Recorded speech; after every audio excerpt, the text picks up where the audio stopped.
Hello YouTube and Gateway Girders. Welcome to another edition of I've Ruined My Ugears Hurdy-Gurdy.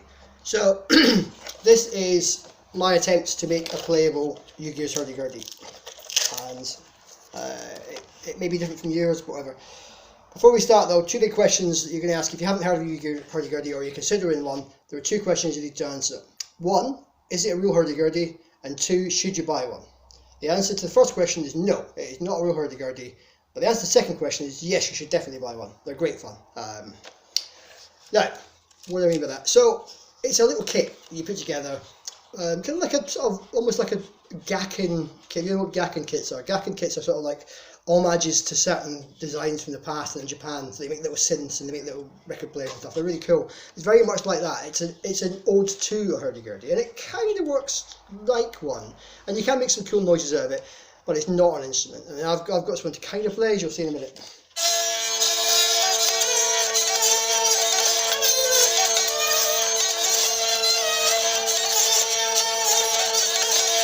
I'll come back to it. It's a work in progress, but I now know enough. I've had enough experience with it that I know I can get it to play properly. So, what did I do? Well, the first thing I did was I strengthened it. Actually, no, that's not true. The first thing I did was I built it, and then I messed around with it, had fun, and then I broke it. So what I've basically done is I've turned a pretty attractive little model kit into a horrifically ugly, yet possibly playable thing. So I made no effort towards aesthetics, by the way. Should be making that perfectly clear from the start. There's zero effort. I put zero effort into aesthetics. It was a case of, can I do this and as fast as possible, using as little effort as possible, and that's basically what I did. So what did I do? The first thing I did is I added some keys. Now Ugears Hurdy-Gurdy comes with 6 keys, which means you can play 7 notes. Open. So you open note and then you 6 notes, kind of almost an octave. And it's good fun. You can kind of get a tune out of them, but if you took one out a session or you're hurdy-gurdy again, they just look at you like you're mental. But I like the fact that they marketed it as an instrument, but I mean, you see through the marketing bullshit, it was obviously, they used the real sounds for it, and no one tried to pretend it was anything it wasn't. That's changed recently, but we'll get to that later.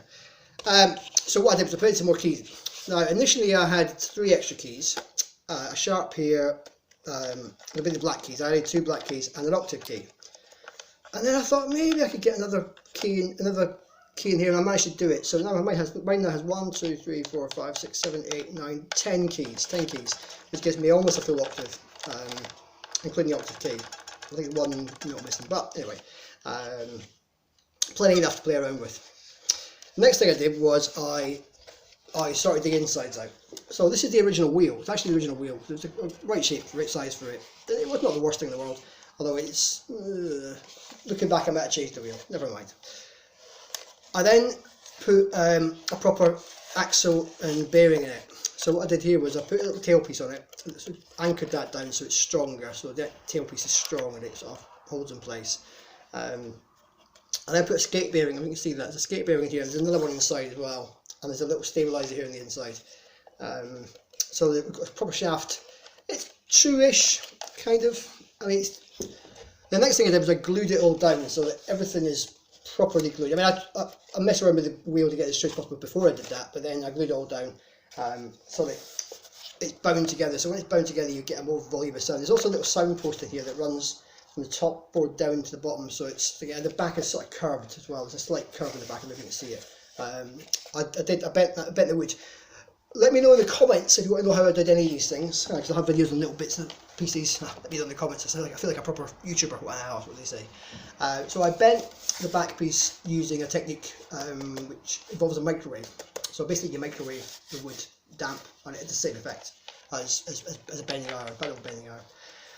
Also, next, I made bridges. So the centre bridge is adjustable.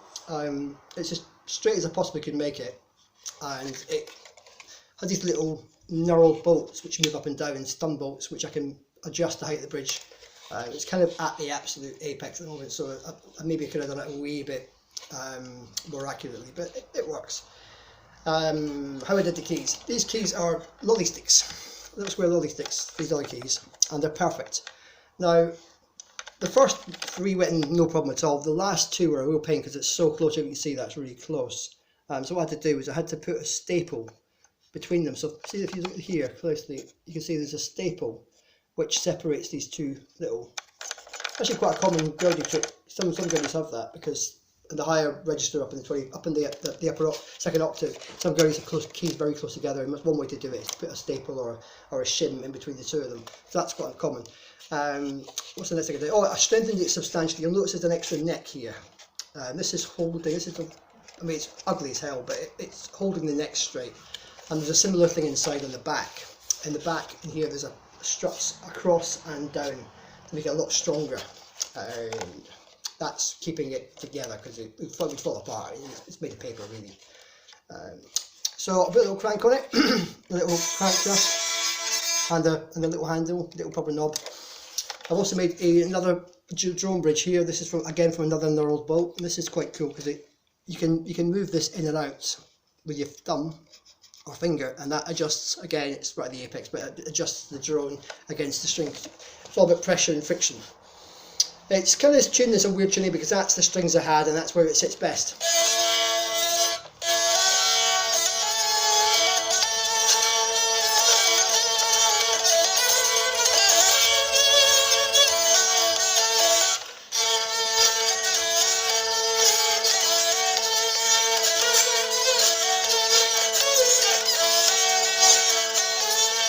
I haven't probably tuned it yet, but I will get onto it. The point is, I've got it to a level where I now know that I can make it go properly.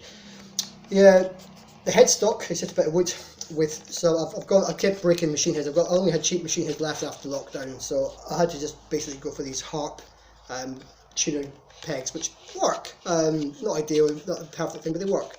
And it is to give me a chance to reduce the ear of the melody string. So in gurdies, the shorter this distance is here between the nut and the tuning peg, basically the better, because there's a weird sort of phenomenon where it can sort of untune itself up here, so you kind of have to worry about it as short as possible. So that's that done.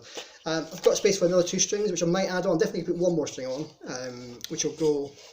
I mean, there is in theory kind of almost room for a second chanter. I don't know. We'll see. These little tangents, which are adjustable, fully adjustable, are actually the tangents for the gateway gurdy, so it's a great opportunity to test them properly, and they work perfectly. So they're just little 3D printed tangents, and they work absolutely perfectly. So you wonder what the gateway gurdy tangents look like that. Okay, so that's the thingy. What else we've got to show you? I think that's pretty much everything. Oh yeah, I did a little bit of tiny repair work on the back. I don't know if you see this. That's my crappy repair. I just tried to fill in some gaps. So my woodworking skills are awful. I don't have any woodworking skills.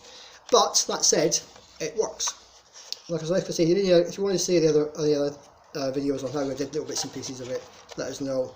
But I'm going to I'm going to tune it up properly, and I'm going to put it through an amp, and it's going to sound, well, you'll see. Okay, thanks for listening.